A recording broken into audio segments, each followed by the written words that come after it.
world we live in is awash with data that comes pouring in from everywhere around us. On its own, this data is just noise and confusion. To make sense of data, to find the meaning in it, we need a powerful branch of science, statistics. Believe me, there's nothing boring about statistics, especially not today when we can make the data sing.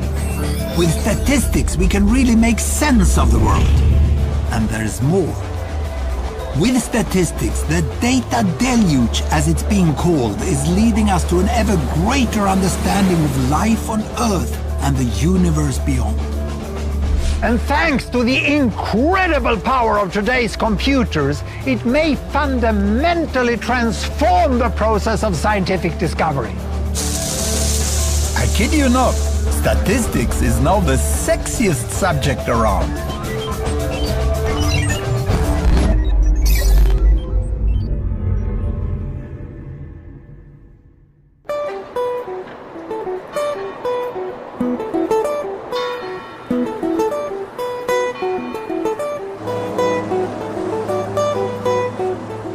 Did you know that there is 1 million boats in Sweden?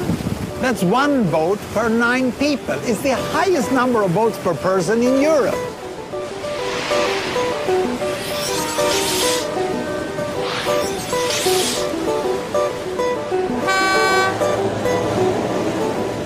Being a statistician, you don't like telling your profession at dinner parties. But really, statisticians shouldn't be shy because everyone wants to understand what's going on. And statistics gives us a perspective on the world we live in that we can't get in any other way.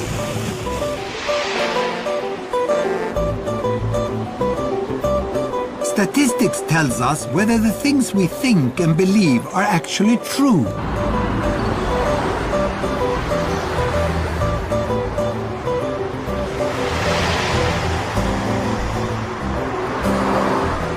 And statistics are far more useful than we usually like to admit. In the last recession, there was this famous call-in to a talk radio station. The man complained, "In times like this, when unemployment rates are up to 13% and income has fallen by 5% and suicide rates are climbing, I get so angry that the government is wasting money on things like collection of statistics." I'm not officially a statistician. Strictly speaking, my field is global health. But I got really obsessed with stats when I realized how much people in Sweden just don't know about the rest of the world.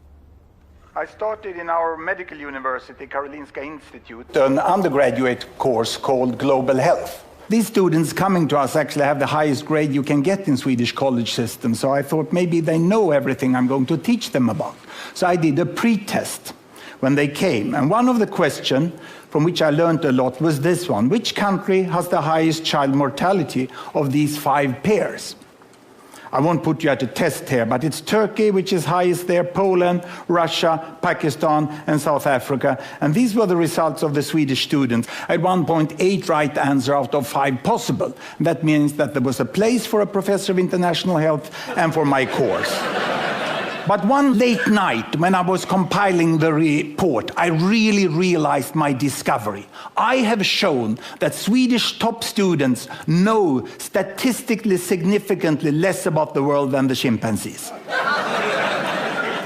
Because the chimpanzee would score half right. If I gave them 2 bananas with Sri Lanka and Turkey, they would be right half of the cases. But the students are not there. I did also an unethical study of the professors of the Karolinska Institute that hands out the Nobel Prize in medicine, and they are on par with the chimpanzee there. Today, there's more information accessible than ever before. And I work with my team at the Gapminder Foundation using new tools that help everyone make sense of the changing world. We draw on the masses of data that's now freely available from international institutions like the UN and the World Bank.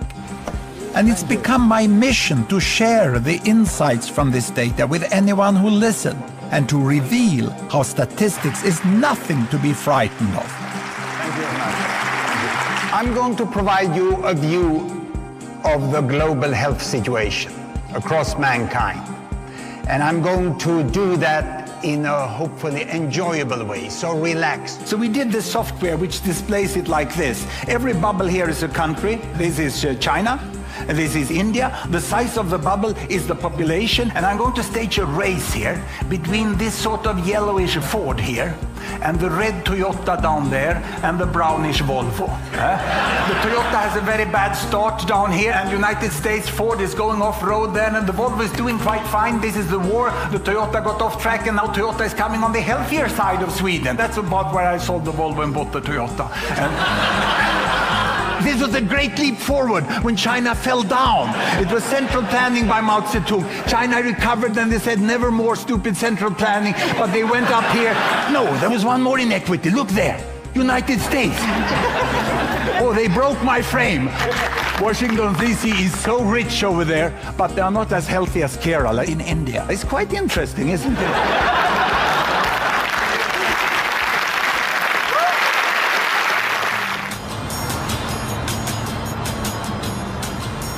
Welcome to the USA, world leaders in big cars and free data. There are many here who share my vision of making public data accessible and useful for everyone. The city of San Francisco is in the lead, opening up its data on everything. Even the police department is releasing all its crime reports. This official crime data has been turned into a wonderful interactive map by two of the city's computer whizzes. It's community statistics in action.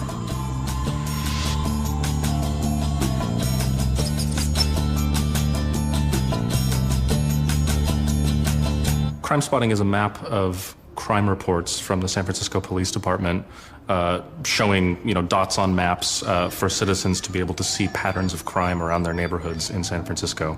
The map is not just about individual crimes, but about broader patterns that show you where crime is clustered around the city, which areas have high crime and which areas have relatively low crime.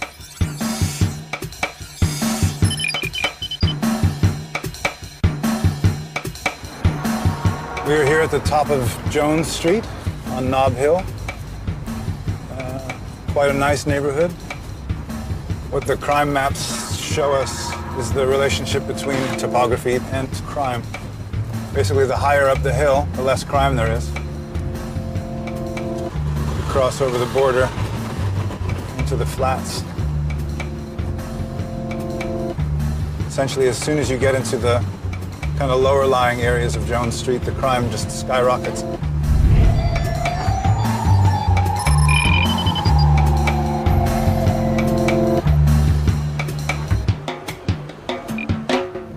So we're here in the Uptown Tenderloin district.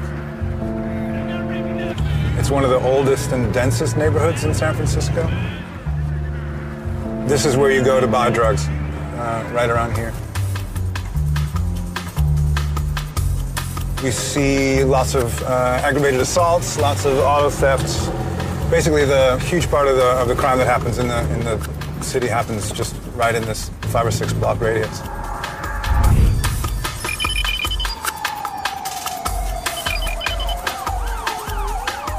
If you've been hearing police sirens in your neighborhood, you can use the map to find out why.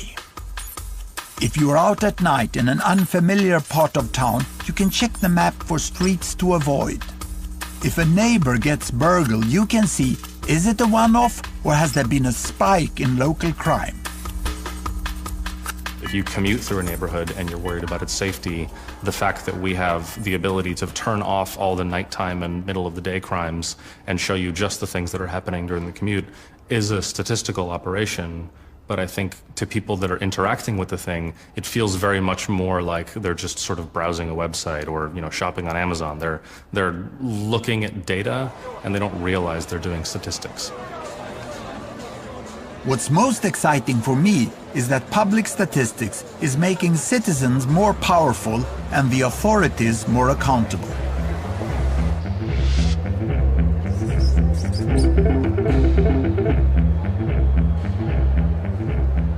We have community meetings that the police attend. And what citizens are now doing are bringing printouts of the maps that show where crimes are taking place, and they're demanding services from the police department, and the police department is now having to change how they police, how they provide policing services, because the data is showing what is working and what is not. People in San Francisco are also using public data to map social inequalities and see how to improve society, and the possibilities are endless. I think our dream government data analysis project would really be focused on live information, on stuff that was being reported and pushed out to the world over the internet as it was happening. You know, trash pickups, traffic accidents, buses, and I think through the kind of stats gathering power of the internet, it's possible to really begin to see the workings of a city displayed as a unified interface. So that's where we are heading. Towards a world of free data with all the statistical insights that come from it, accessible to everyone, empowering us as citizens and letting us hold our rulers to account. It's a long way from where statistics began. Statistics are essential to us to monitor our governments and our societies. But it was our rulers up there who started the collection of statistics in the first place in order to monitor us.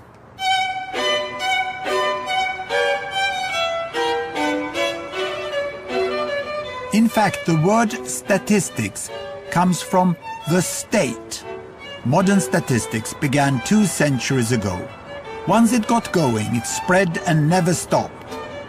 And guess who was first? The Chinese have Confucius, the Italians have Da Vinci, and the British have Shakespeare, and we have the Tabellverket, the first ever systematic collection of statistics. Since the year 1749, we have collected data on every birth, marriage, and death, and we are proud of it. The Tabellverket recorded information from every parish in Sweden. It was a huge quantity of data, and it was the first time any government could get an accurate picture of its people.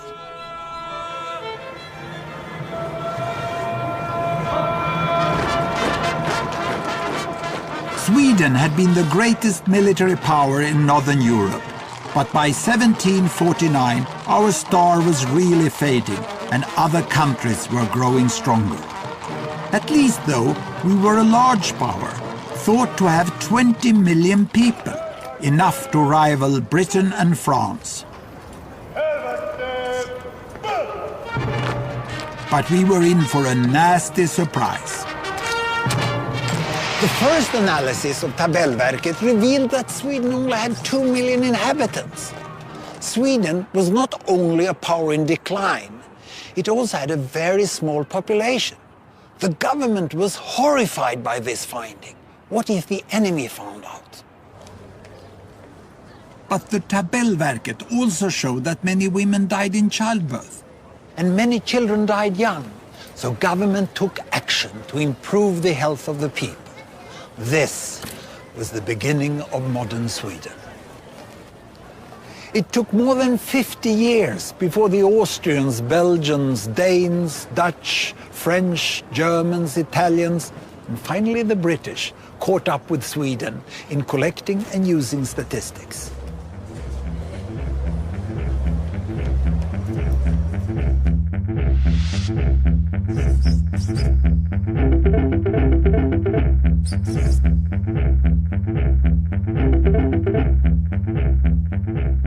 It was called political arithmetic. That was a lovely phrase that was used for statistics. Governments could have much more control and understanding of their society, how it was working, how it was developing, and essentially so they could control it better. It wasn't just governments who woke up to the power of statistics. Right across Europe, 19th century society went mad for facts.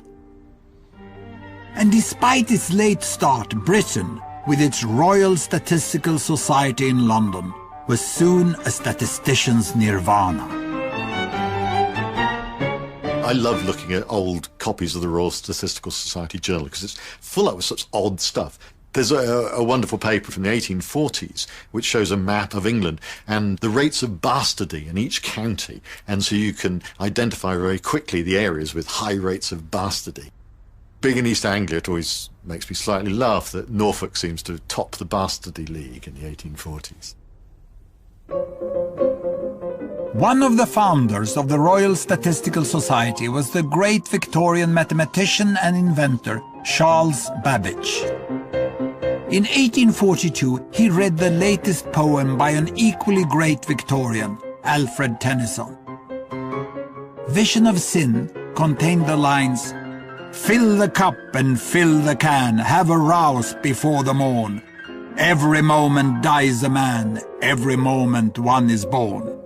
So keen a statistician was Babbage that he could not contain himself. He dashed off a letter to Tennyson explaining that because of population growth, the line should read, "Every moment dies a man and 1/16 is born." I may add that the exact figure is 1.067, but something must be conceded to the laws of meter.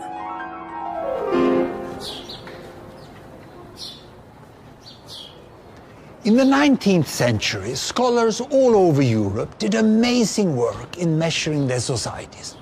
They were hoovering up data on almost everything. But numbers alone don't tell you anything. You have to analyze them. And that's what makes statistics.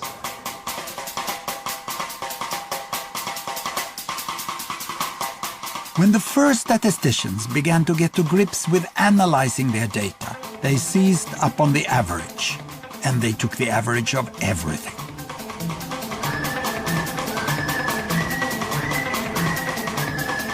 What's so great about an average is that you can take a whole mass of data and reduce it to a single number. And though each of us is unique, our collective lives produce averages that can characterize whole populations.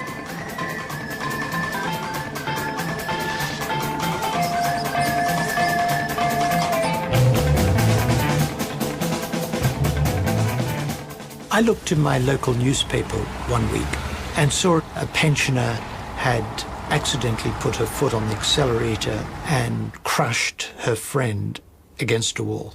Devastating, hideous, horrible thing to happen.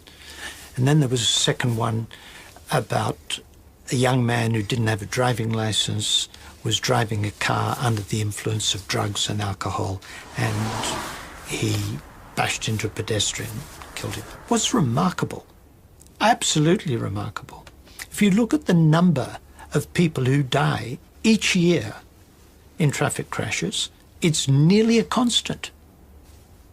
What? All these individual events, somehow when you sum them all up, there's the same number every year. And every year, 2.5 times as many men die in traffic crashes as women, and it's a constant. And every year, the rate in Belgium is double the rate in England. There are these remarkable regularities, so that these individual particular events sum up into a social phenomenon. Let's see what Sweden have done. We used to boast about fast social progress. That's where we were. In my lectures, to tell stories about the changing world, I use the averages from entire countries, whether the average of income, child mortality, family size, or carbon output. Okay, I give you Singapore, the year I was born. Singapore had twice the child mortality of Sweden. It's the most tropical country in the world, a marshland on the equator, and here we go. It took a little time for them to get independent, but then they started to grow their economy, and they made the social investment. They got away malaria. They got a magnificent health system that beat both US and Sweden. We never thought it would happen, that they would win over Sweden. But useful as averages are, they don't tell you the whole story. On average, Swedish people have slightly less than 2 legs. This is because a few people only have 1 leg or no legs, and no one has 3 legs. So almost everybody in Sweden has more than the average number of legs. The variation in data is just as important as the average.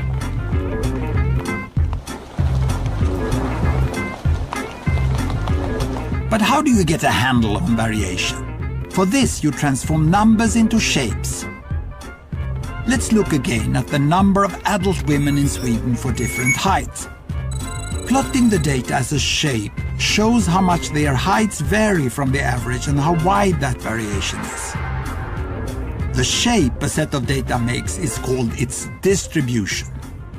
This is the income distribution of China, 1970. This is the income distribution of the United States, 1970. Almost no overlap. And what has happened?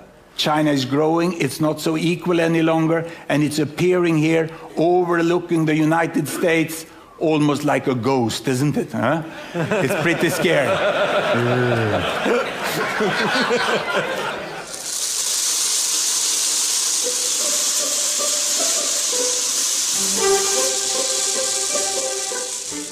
The statisticians who first explored distribution discovered one shape that turned up again and again. The Victorian scholar Francis Galton was so fascinated, he built a machine that could reproduce it, and he found it fitted so many different sets of measurements that he named it the normal distribution. Whether it was people's arm spans, lung capacities, or even their exam results, the normal distribution shape recurred time and time again. Other statisticians soon found many other regular shapes, each produced by a particular kind of natural or social processes. And every statistician has their favorite. The Poisson distribution, the Poisson shape, is my favourite distribution. I think it's an absolute cracker. The Poisson shape describes how likely it is that out of the ordinary things will happen. Imagine a London bus stop where we know that on average we'll get 3 buses an hour. We won't always get 3 buses, of course. Amazingly, the Poisson shape will show us the probability that in any given hour we will get 4, 5 or 6 buses or no buses at all.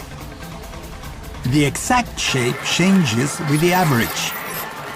But whether it's how many people will win the lottery jackpot each week or how many people will phone a call center each minute, the Poisson shape will give the probabilities.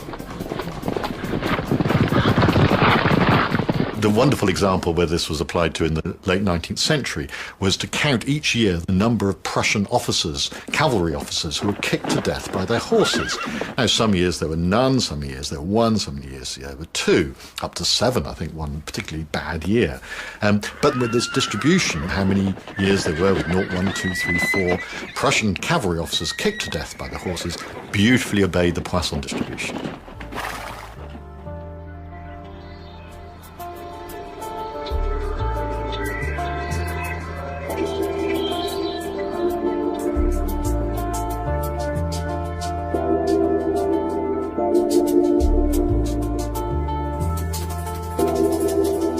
So statisticians use shapes to reveal the patterns in the data.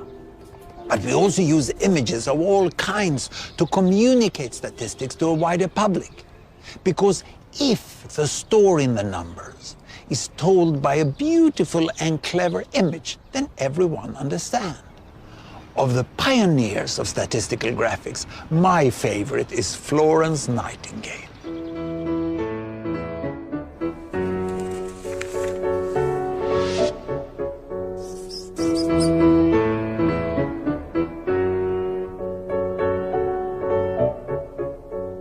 There are not many people who realize that actually she was known as a passionate statistician and not just a lady of the lamp.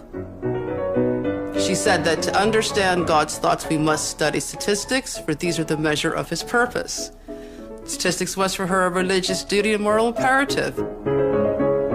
When Florence was 9 years old, she started collecting data. Her data was different fruits and vegetables she found, put them into different tables, trying to organize them in some standard form. And so we have one of Nightingale's first statistical tables at the age of 9.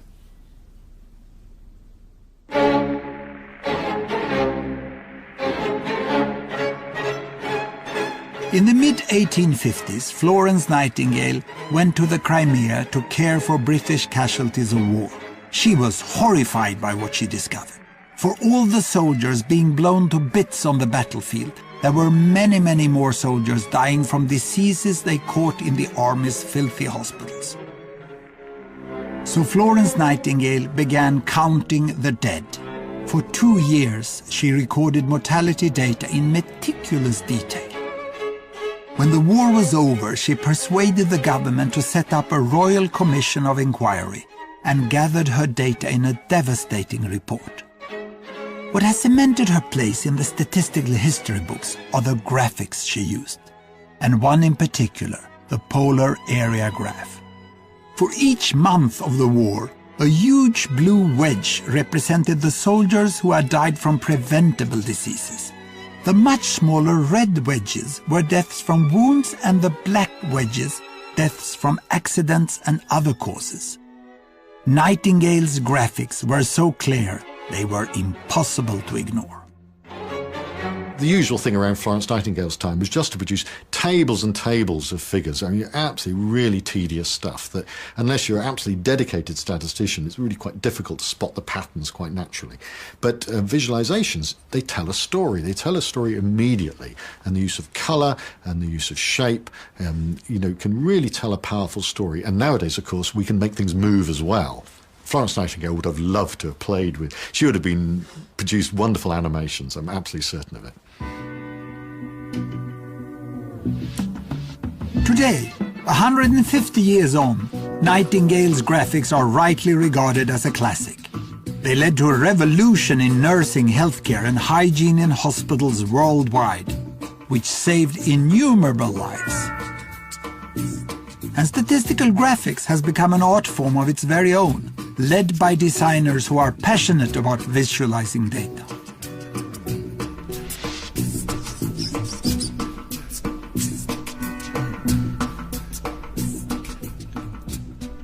This is the billion-pound-ogram.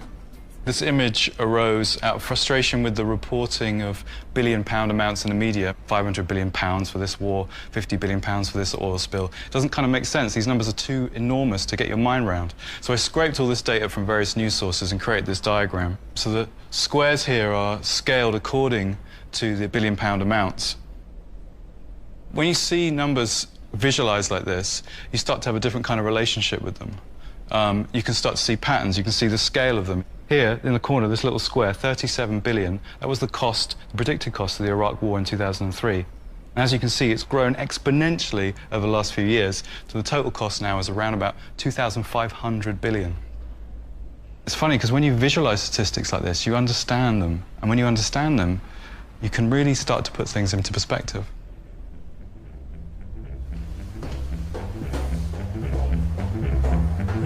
Visualization is right at the heart of my own work too. I teach global health. And I know having the data is not enough. I have to show it in ways people both enjoy and understand. Now, I'm going to try something I've never done before. Animating the data in real space, with a bit of technical assistance from the crew. So, here we go. First, an axis for health. Life expectancy, from 25 years to 75 years. And down here, an axis for wealth, income per person, $400, $4,000, and $40,000. So down here is poor and sick, and up here is rich and healthy. Now, I'm going to show you the world 200 years ago, in 1810. Here come all the countries. Europe brown, Asia red, Middle East green, Africa south of Sahara blue, and the Americas yellow. And the size of the country bubbles show the size of the population. And in 1810, it was pretty crowded down there, wasn't it? All countries were sick and poor. Life expectancy were below 40 in all countries. And only UK and the Netherlands were slightly better off, but not much. And now, why start the world? The Industrial Revolution makes countries in Europe and elsewhere move away from the rest. But the colonized countries in Asia and Africa, they are stuck down there. And eventually, the Western countries get healthier and healthier. And now we slow down to show the impact of the First World War and the Spanish flu epidemic. What a catastrophe! And now I speed up through the 1920s and the 1930s. And in spite of the Great Depression, Western countries forge on towards greater wealth and health. Japan and some others try to follow, but most countries stay down here. Now, after the tragedies of the Second World War, we stop a bit to look at the world in 1948. 1948 was a great year. The war was over, Sweden topped the medal table at the Winter Olympics, and I was born. But the differences between the countries of the world was wider than ever. United States was in the front, Japan was catching up. Brazil was way behind, Iran was getting a little richer from oil, but still had short lives. And the Asian giants, China, India, Pakistan, Bangladesh and Indonesia, they were still poor and sick down here. But look what is about to happen. Here we go again.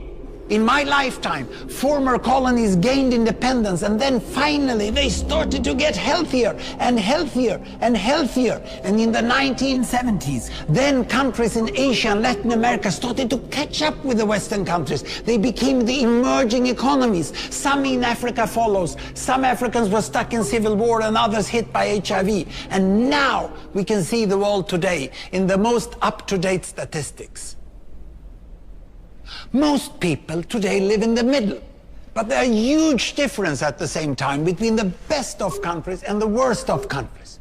And there are also huge inequalities within countries. These bubbles show country averages, but I can split them. Take China, I can split it into provinces. There goes Shanghai. It has the same wealth and health as Italy today. And there is the poor inland province Guizhou. It is like Pakistan. And if I split it further, the rural parts are like Ghana in Africa. And yet, despite the enormous disparities today, we have seen 200 years of remarkable progress. That huge historical gap between the West and the rest is now closing. We have become an entirely new converging world. And I see a clear trend into the future. With aid, trade, green technology and peace, it's fully possible that everyone can make it to the healthy, wealthy corner. Well, what you just seen in the last few minutes is a story of 200 countries shown over 200 years and beyond. It involved plotting of 120,000 numbers. Pretty neat, huh?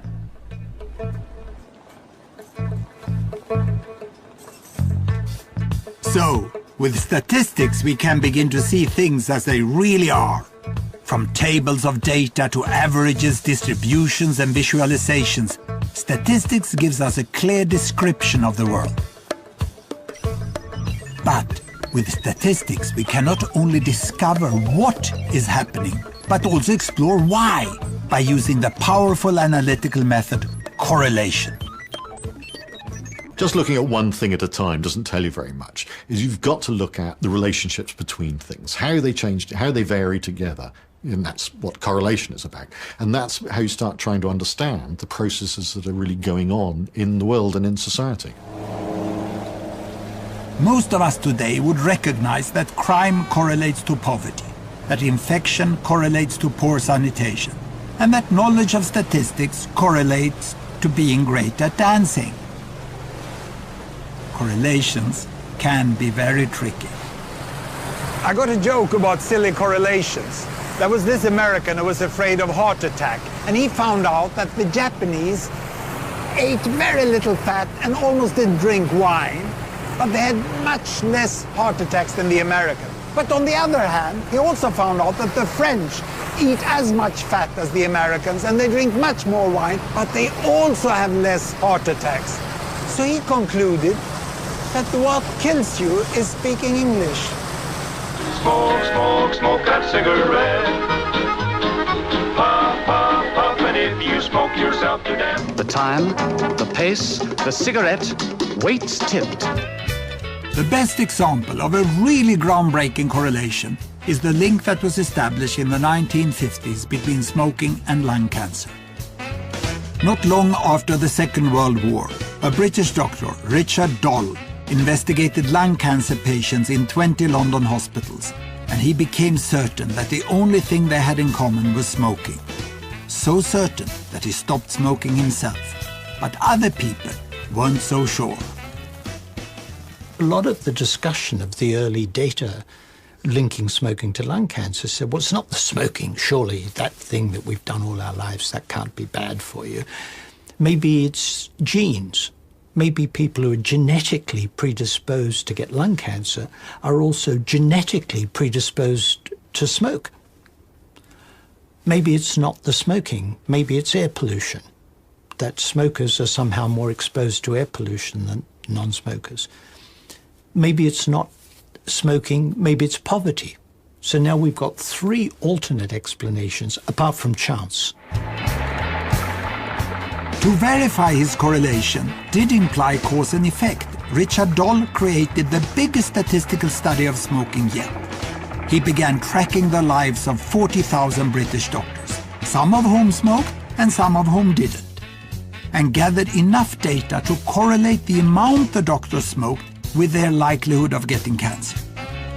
Eventually, he not only showed a correlation between smoking and lung cancer, but also a correlation between stopping smoking and reducing the risk. This was science at its best. What correlations do not replace is human thought. You've got to think about what it means.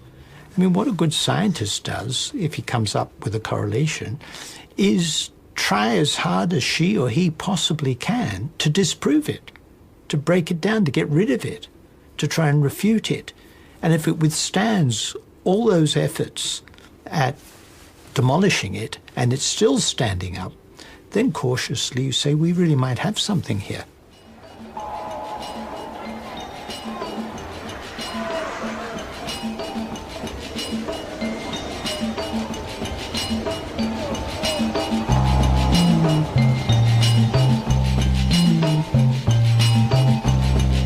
However brilliant the scientist, data is still the oxygen of science. The good news is that the more we have, the more correlations we'll find, the more theories we'll test, and the more discoveries we are likely to make. And history shows how our total sum of information grows in huge leaps as we develop new technologies. The invention of the printing press kicked off the first data and information explosion. If you piled up all the books that had been printed by the year 1700, they would make 60 stacks, each as high as Mount Everest. Then, starting in the 19th century, there came a second information revolution with the telegraph, gramophone and camera, and later radio and TV. The total amount of information exploded. And by the 1950s, the information available to us all had multiplied 6,000 times. Then, thanks to the computer and later the internet, we went digital. And the amount of data we have now is unimaginably vast. A single letter printed in a book is equivalent to a byte of data. A printed page equals a kilobyte or 2. 5 megabytes is enough for the complete works of Shakespeare. 10 gigabytes, that's a DVD movie.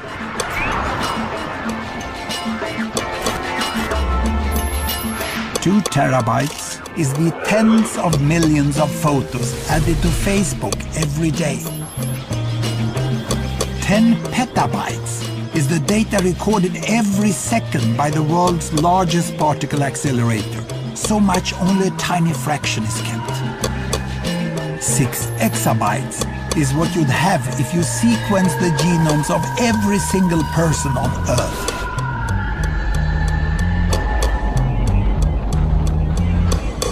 But really, that's nothing. In 2009, the internet added up to 500 exabytes. And in 2010, in just 1 year, that will double to more than 1 zettabyte.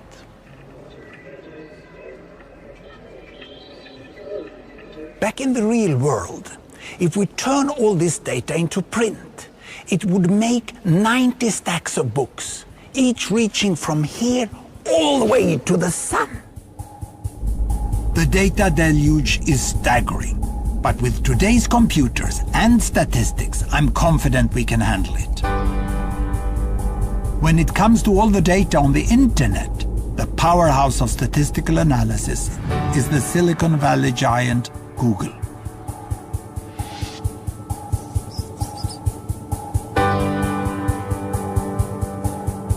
The average person over their lifetime is exposed to about 100 million words of conversation. And so if you multiply that by the 6 billion people on the planet, that amount of words is about equal to the number of words that Google has available at any one instant in time. Google's computers hoover up and file away every document, web page, and image they can find. They then hunt for patterns and correlations in all this data, doing statistics on a massive scale. And for me, Google has one project that's particularly exciting: statistical language translation. We wanted to provide access to all the web's information, no matter what language you spoke. There's just so much information on the internet, you couldn't hope to translate it all by hand into every possible language. We figured we'd have to be able to do machine translation. In the past, programmers tried to teach their computers to see each language as a set of grammatical rules, much like the way languages are taught at school. But this didn't work, because no set of rules could capture language in all its subtlety and ambiguity. Having eaten our lunch, the coach departed. Well, that's obviously incorrect. Written like that, it would imply that the coach has eaten the lunch. It would be far better to say, having eaten our lunch, we departed in the coach. Those rules are helpful, and they are useful most of the time, but they don't turn out to be true all the time. And the insight of using statistical machine translation is saying, well, if you got to have all these exceptions anyways, maybe you can get by without having any of the rules. Maybe you can treat everything as an exception, and that's essentially what we've done.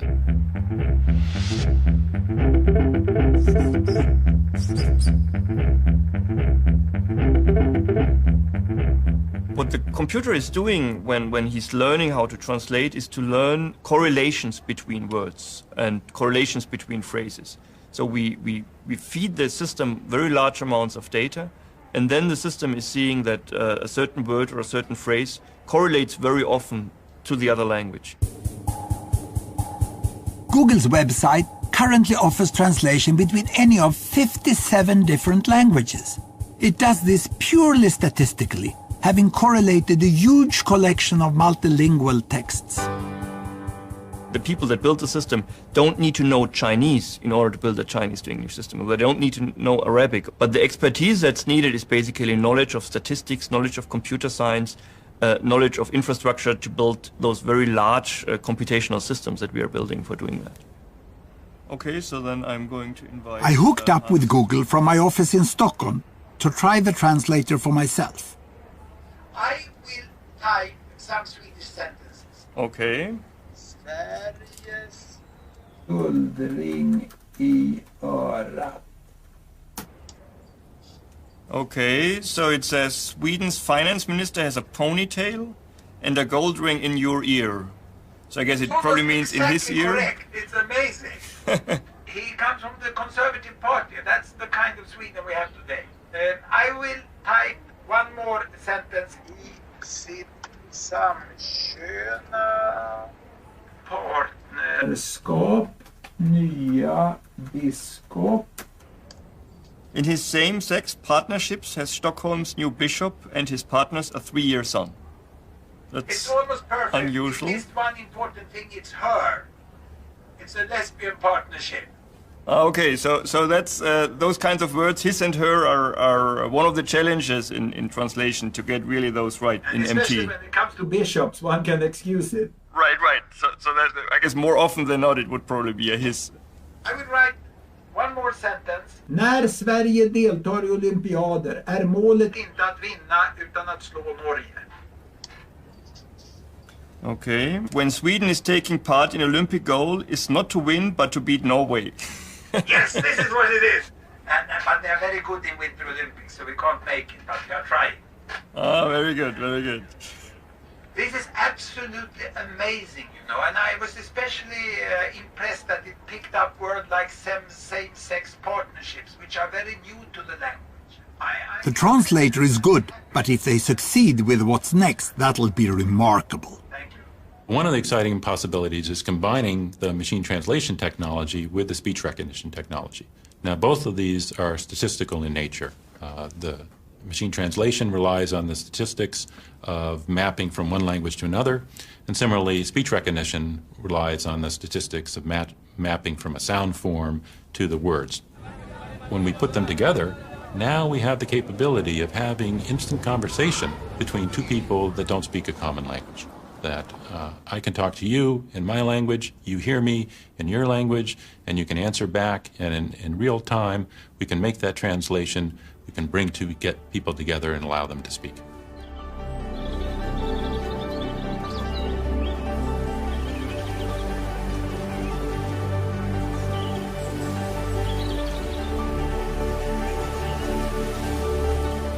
The internet is just one of many technologies created to gather massive amounts of data. Scientists studying our Earth and our environment now use an incredible range of instruments to measure the processes of our planet. All around us are sensors continuously measuring temperature, water flow, and ocean currents. And high in orbit are satellites busy imaging cloud formations, forest growth, and snow cover. Scientists speak of instrumenting the Earth. And pointing up to the skies above are powerful new telescopes mapping the universe.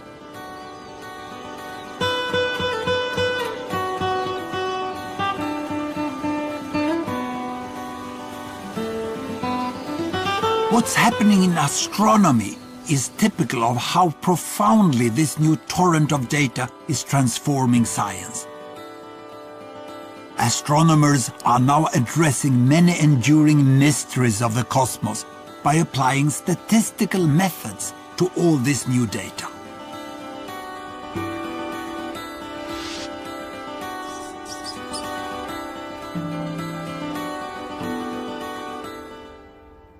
The galaxy is a very big place and it's got billions of stars in it. And so to put together a coherent picture of the whole galaxy requires having an enormous amount of data. And before you could do a large sky survey with sensitive digital detectors that meant that you could map many, many stars all at once, it was very difficult to build up enough data on enough of the galaxy. In the past, large surveys of the night sky had to be done by exposing thousands of large photographic plates. But these surveys could take 25 years or more to complete. Then, in the 1990s, came digital astronomy, and a huge increase in both the amount and the accessibility of data.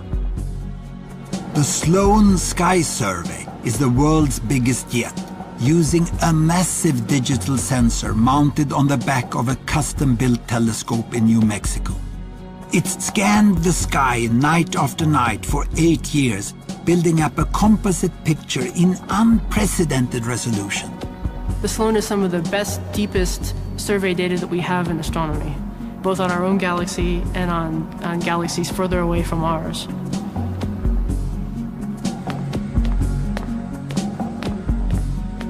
All the Sloan data is on the internet, and with it, astronomers have identified millions of hitherto unknown stars and galaxies. They also comb the database for statistical patterns which will prove, disprove, or even suggest new theories. So we have this idea that galaxies grow, they become large galaxies like the one we live in, the Milky Way. Not all at once or not smoothly, but by continuously incorporating, basically cannibalizing smaller galaxies. They dissolve them and they become part of the bigger galaxy as it grows. It's a startling idea, and in the Sloan data is the evidence to support it. Groups of stars that came from cannibalized galaxies stand out in the Sloan data as statistically different from other stars because they move at a different velocity. Each big spike on one of these distribution graphs means Professor Roccosi has found a group of stars all traveling in a different way to the rest. They are the telltale patterns she's looking for. The evidence is accumulating that, in fact, this really is how galaxies grow, or an important way in which how galaxies grow. And so this is an important part of understanding how galaxies form, not only ours, but every galaxy. The more data there is, the more discoveries can be made. And the technology is getting better all the time. The next big survey telescope starts its work in 2015. It will leave Sloan in the dust. Sloan has taken 8 years to cover 1/4 of the night sky. The new telescope will scan the entire sky in even greater resolution every 3 days.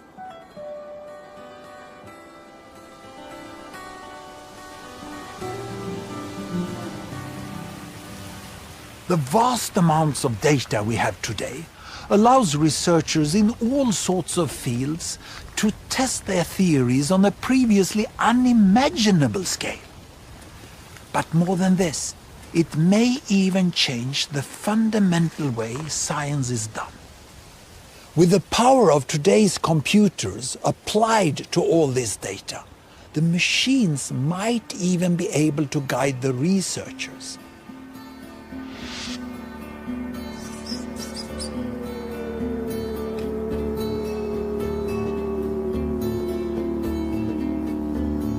We're at a potentially profoundly important and potentially one of the most significant points in science, and certainly one of the most exciting, where the potential to transform not just how scientists do science, but even what science is possible, and what will power that transformation of both how science is done and even what science is possible is going to be computation.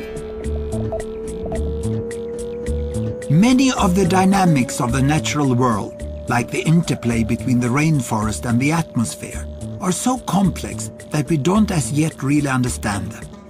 But now, computers are generating literally tens of thousands of different simulations of how these biological systems might work. It's like creating thousands of hypothetical parallel worlds. Each and every one of these simulations is analyzed with statistics to see if any are a good match for what is observed in nature. The computers can now automatically generate, test, and discard hypotheses with scarcely a human in sight. This new application of statistics will become absolutely vital for the future of science. It's creating a new paradigm, if you like, in science and the way in which we can do science, which is increasingly, which one might characterize as data-centric or data-driven, rather than being hypothesis-driven or experimentally driven. So it's exciting times in terms of the science, in terms of the computation, and in terms of the statistics.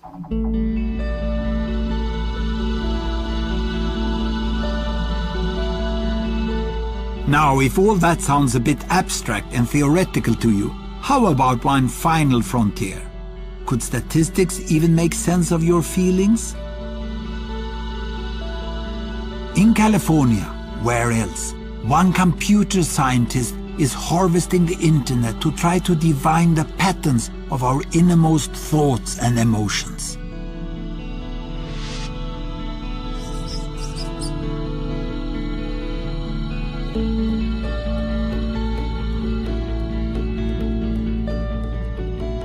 Well, this is the Madness movement. The Madness movement represents a skyscraper view of the world. Each of these brightly colored dots is an individual feeling expressed by someone out there in a blog or a tweet. And when you click on a dot, it explodes to reveal the underlying feeling of that person. This is what people say they're feeling today. Better. Safe. Crappy. Well. Pretty. Special. Sorry. Alone.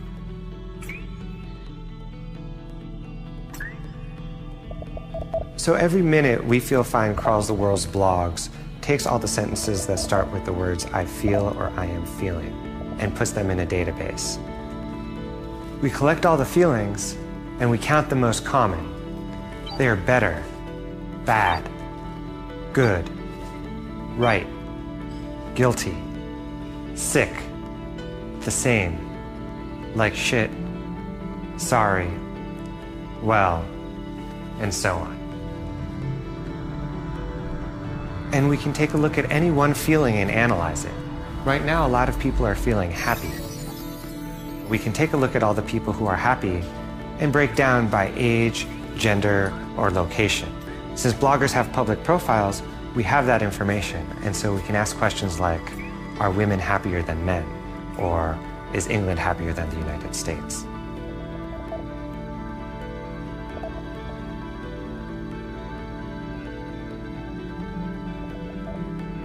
We find that as people get older, they get happier. And moreover, we find that for younger people, they associate happiness more with excitement. And as people get older, they associate happiness more with peacefulness.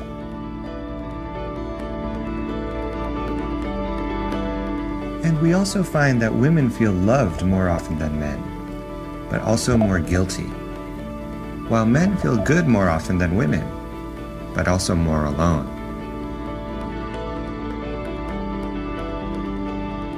As people lead more and more of their lives online, they leave behind digital traces. And with these digital traces, we can begin to statistically analyze what it means to be human.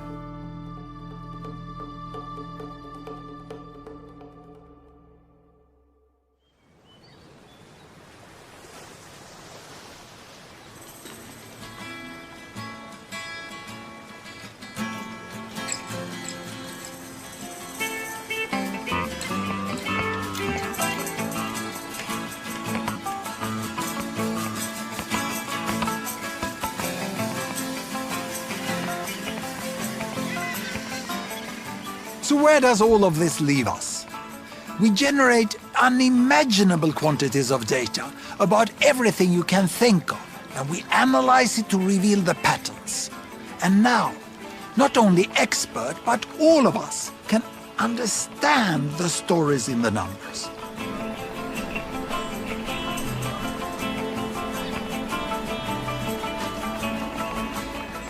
Instead of being led astray by prejudice, with statistics at our fingertips, our eyes can be open for a fact-based view of the world. So, more than ever before, we can become authors of our own destiny. And that's pretty exciting, isn't it? 1, 2, 3, 4, 5, 6, 7, 8, 9, 10, 11, 12, 13, 14, 15, 16, 17, 18, 19, 20, 1, 22, 3, 24, 25, 26, 27, 28, 9, 30, 1, 32, 3, 34, 35, 36, 38, 39, 40, 41, 42, 3, 44, 45, 46, 47, 48, 9, 31, 32, 3, 44, 45, 46, 47, 48, 49, 52, 3, 4, 5, 6, 7, 8, 9, 71, 32, 3, 4, 5, 6, 7, 8, 9, 1, 2, 3, 4, 5, 6, 7, 9, 100.